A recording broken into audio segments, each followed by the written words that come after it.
What's up, everybody? This is Gary Holt from Exodus and formerly from Slayer, and you're listening to The Razor's Edge.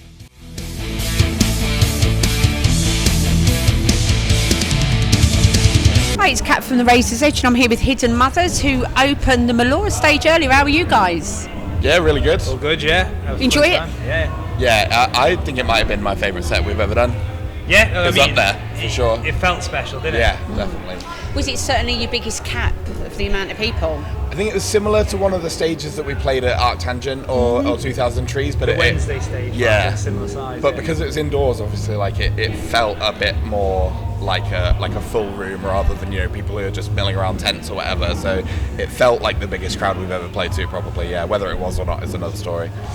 And you guys have had a busy 12 months. I mean, what else can you pull out the bag at this point? I mean, the fact that we're going to hibernate for a bit is probably the only thing that we can pull out of the bag. Yeah, the album came out a year ago in August, didn't it? So well, yeah, it was about December. Last November, yeah. That was it last year. So it's been exactly a year since that came out. Yeah. Does it feel a bit like a roller coaster at times? The first half of the year did, definitely, because we hit the ground really hard with shows in January, February, March, April. We were flat out, and then it slowed down a little bit later in the year, and that's been quite nice. But yeah, definitely the first 4 months of the year felt pretty intense. Yeah, but it was great. Great getting out and playing the songs to people who'd heard them. Because we've been playing the new songs for a while, but we hadn't released anything in so long. It was nice to see people singing back and stuff. It was really cool. We were quite lucky for a while, weren't we? That we kind of got by on playing songs that nobody knew. Yeah. Then people still wanted to hear them. Yeah. Which was good. Yeah, it was real nice. Yeah. I suppose that's the odd thing for you when you're putting out a record, though. You're not fed up of those songs, but you played them so many times.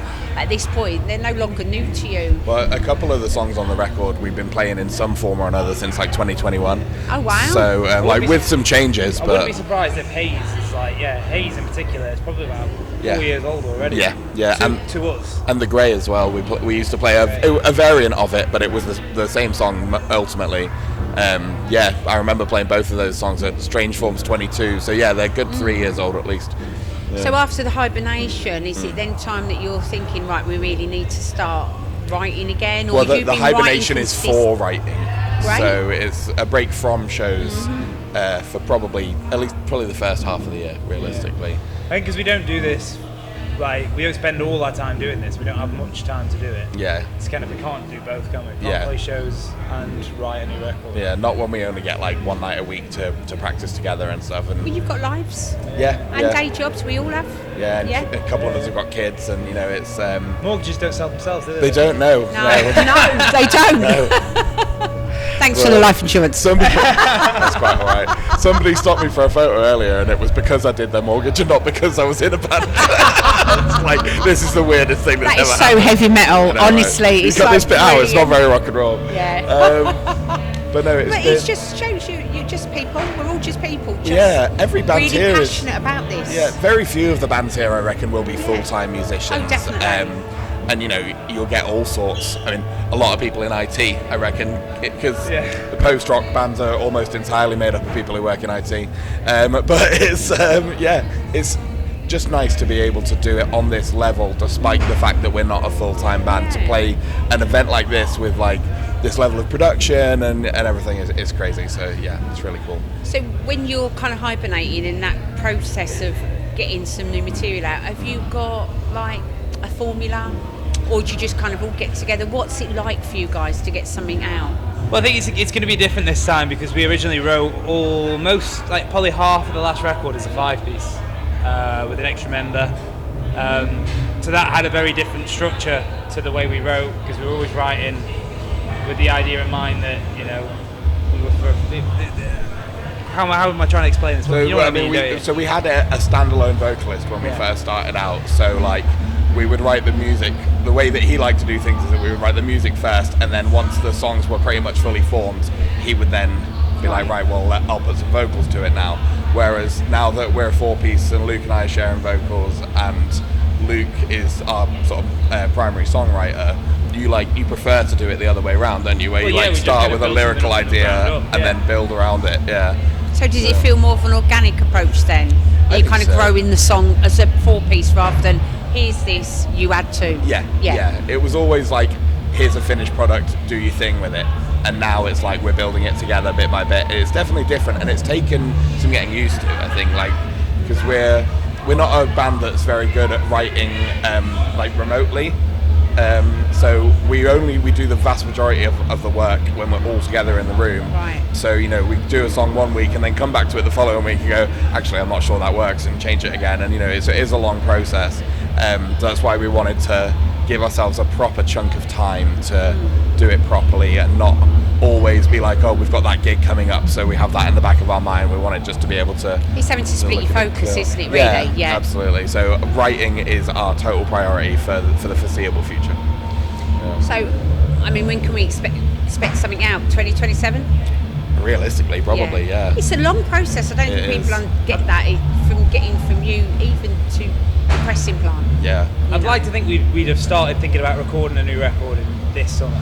Yeah, but not this summer, next like 2026. In terms of getting and then it getting it out 2027. Yeah, that would be the plan. So yeah. But we don't really know what structure that's going to take yet. Like, we don't know if we're going to go straight to another album, or do we do an EP, or would we want to release like a standalone single just to kind of keep people interested? And so, I mean, we've got loads of options, so it'll really just depend on what material we come out with and what that feels like, and, you know, we'll figure it out as we go along. Well, I think EPs have had a big resurgence the last few years. Yeah. It's an appetite for that in between, isn't it? Yeah. Or even, you know, people doing standalone singles. Yeah. Yeah. Well, one way or another, we'll have new music out as soon as we feel like it's ready. Something you look at bands like Unpeople, like feels like they dominated the world from one With an EP and a single, Yeah. It was amazing. Absolutely, yeah. And it's easy to be done, isn't it? Once you kind of got that traction and you build on it. Yeah.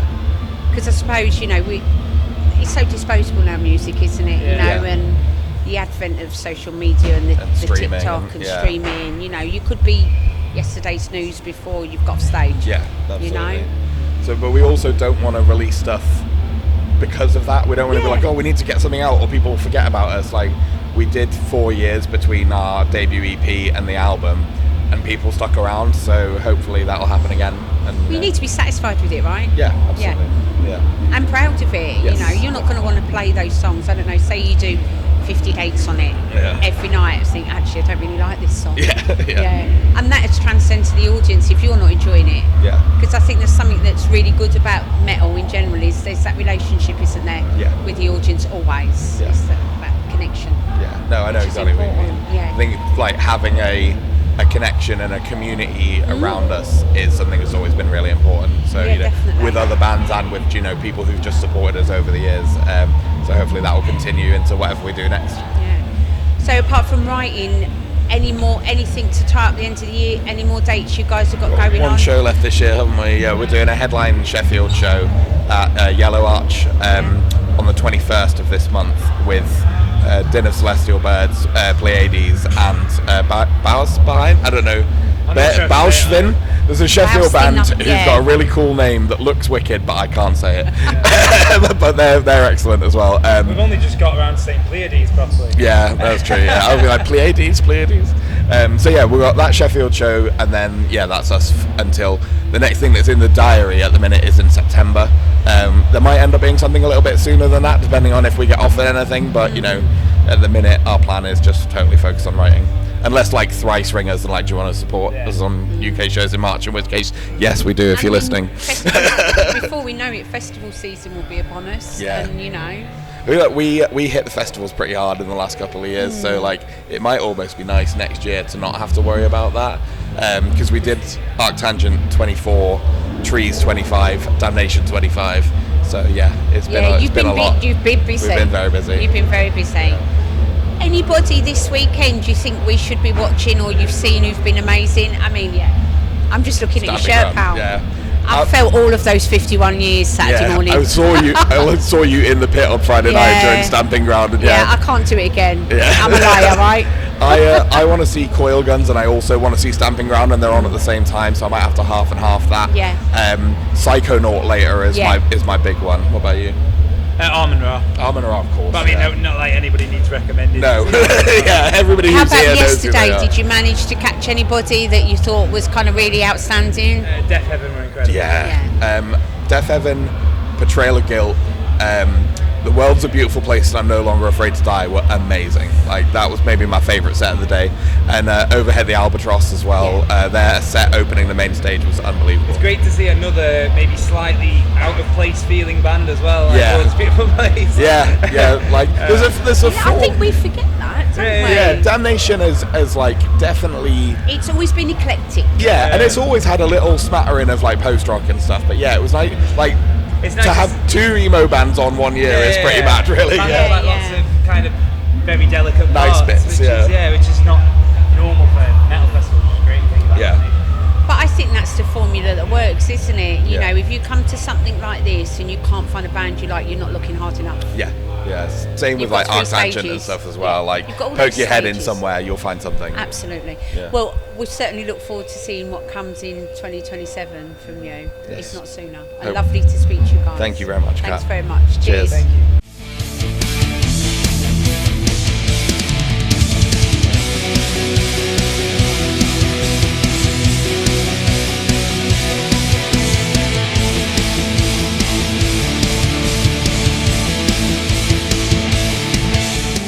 Thanks for listening. Make sure you keep up to date with all of our interviews by subscribing to our channel. For all the latest news, reviews, interviews, and more, head over to our website, www.therazorsedge.rocks.